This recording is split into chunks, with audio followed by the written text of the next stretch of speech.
It's August 1st, 1900, and another remarkable event is about to be uncovered by Arion, Rebecca, and Olly, the Retrospectors. At the turn of the 20th century, two French brothers, André and Edouard Michelin, were considered to be among the best manufacturers of tyres in the world. In fact, they were responsible for a load of early developments, including the first removable pneumatic tyre for bicycles, the first car tyre, and the first removable rim. But one thing the Michelin brothers did not have in their company in those early days, perhaps unsurprisingly, was any expertise at all in food reviewing. But this was all about to change today in history in 1900, when they released their first ever guidebook. And this first edition bore a much more obvious connection to the company's main line of business. It showed not only hotels and restaurants, but the locations of mechanics, tyre retailers, and, not until 1918, because they didn't exist yet, petrol stations. In the first guides, they told you where you could buy petrol. There were no dedicated petrol stations. And to be fair, that was very valuable information in 1900, when establishments like that were far thinner on the ground. But it really shows their vision, doesn't it, for what their company could be. That's such a great fact that there weren't petrol stations when they started printing the Michelin Guide. Because the whole idea is, here are luxury restaurants that you can stop off en route in your fancy new car, which, by the way, you might want to fit out with our tyre brand. And as a bit of brand positioning as a luxury product, it's so far-sighted, isn't it? It's so far ahead of where the motorist was at this point in 1900. There were only 3,000 cars on the road at the time in France. It reminds me a little bit of, when we did that episode about Diners Club and how they targeted what effectively became the first credit card at high net worth individuals by going for expensive restaurants to be part of their network. Yeah, it's so funny. They had what they knew was a superior product, one of the first air-filled tyres, which could be quickly replaced since it was not glued to the wheel, so you could just get it in and out.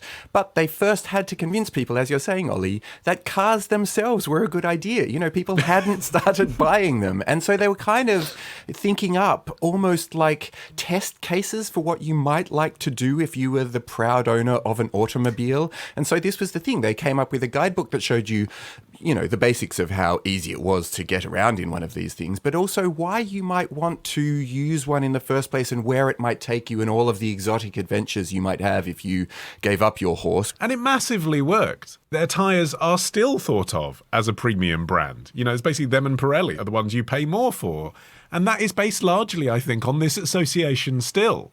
If you've got Michelin tyres on, it's because you're going to posh places. Whereas actually in these early days, they gave away the Michelin Guide. They didn't even charge for it. It was promotional literature to position their brand. Yeah, and if you just looked at the first 33 pages of the first guide, you might understand that it sort of had to be given to you. It wasn't the sort of thing you wanted to pay for, because it was kind of all about like what a Michelin tyre is and why it's useful and why you need to buy one.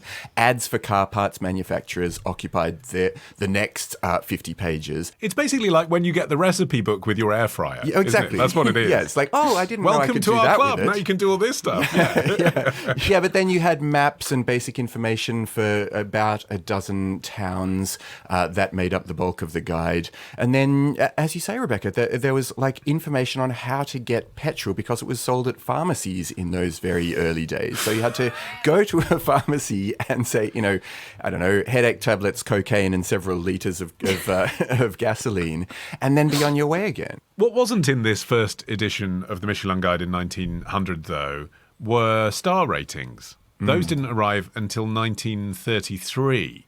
Well, it wasn't until the mid-20s that Michelin hired inspectors to start personally trying the restaurants. In 1926, the guide first began giving 1 star to particularly favoured establishments. And that was already a feature of the well-known travel guides like Murray's. And that indicates that Michelin was really starting to see their guide emerging in a similar light, like it was now becoming a tourist guide to France. Yeah, famously, on D-Day, Allied troops actually arrived in Normandy with their Michelin guides because of the quality of the maps that they had in them. Another one of their great marketing innovations was the creation of the Michelin Man, one of the oldest corporate mascots still in use in the world. He first appeared at the Lyon exhibition of 1894, just 5 years after the company was founded.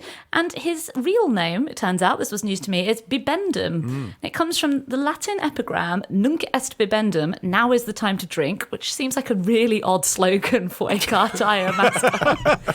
They mean after you've finished driving, once you're at your destination. Sure. Now is the time to drink, not earlier. I think if you look at the old adverts, there's some like lovely, quite sinister Art Nouveau kind of adverts using the Michelin Man, and I think the now is the time to drink is supposed to represent his dramatic triumph over other French tyre brands. But what struck me right away was, if Michelin is a tyre company, why is Bibendum white? And it turns out that's because in the early days of motoring, tyres were white because they were just made of rubber. It wasn't until 1912 that tyres started to be made with, it's like a stabilising compound called carbon black in them, and that's why they're black.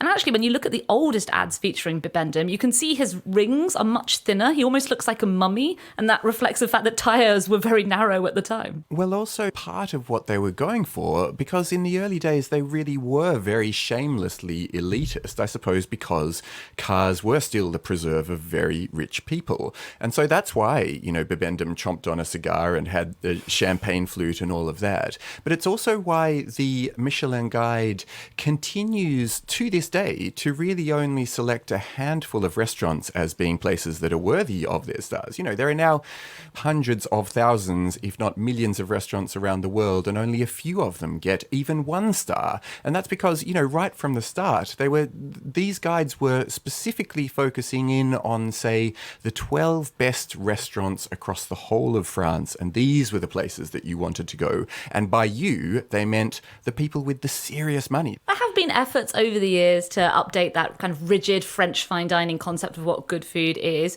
The Irish edition now includes listings for gastropubs. The Hong Kong, Singapore versions include listings of street food stalls. But I guess it does sort of raise a question of at what point are you diluting how you can objectively measure food? If you're measuring something specifically within that very limited concept of cuisine, traditional French fine dining, then it is possible to objectively quantify one establishment against another. But if you're comparing, a sit-down restaurant in Paris where a main meal might cost €100 to a street stall in Taiwan, then it does sort of question what are you really comparing and how can you create that one single list of these are the Michelin-starred restaurants in the world? Well, famously, the guide only went to America in 2004 and to Japan for the first time in 2006.